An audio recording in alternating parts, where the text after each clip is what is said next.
안녕하세요. 코슬립 수면의원 신홍범 원장입니다.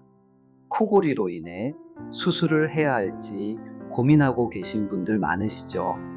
오늘은 어떤 경우에 코골이 수술을 고려해 볼 수 있는지 말씀드리겠습니다. 우선 코골이 수술은 모든 분들께 해당되는 치료는 아닙니다.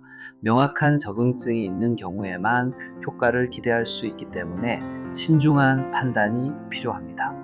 첫 번째로는 구조적인 문제가 분명한 경우입니다.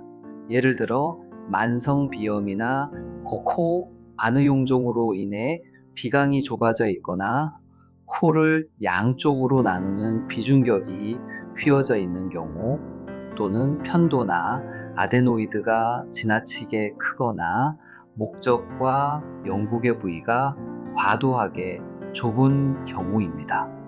이처럼 구조적으로 기도를 넓혀줄 수 있는 수술이 효과적인 분들에겐 수술이 도움이 됩니다.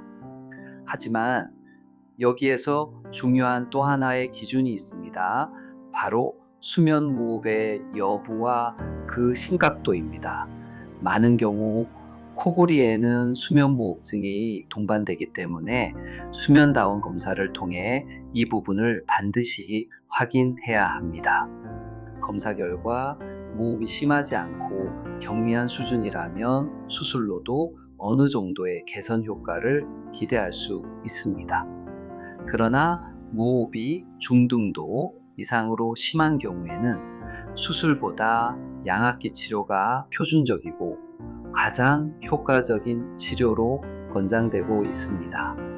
결론적으로 말씀드리자면 코골이 수술은 단순히 코를 고는 증상만으로 결정해서는 안 됩니다.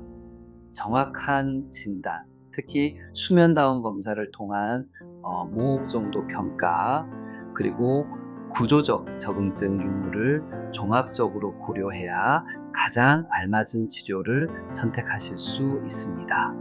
지금까지 코슬립 수면의원 신홍범 원장이었습니다. 감사합니다.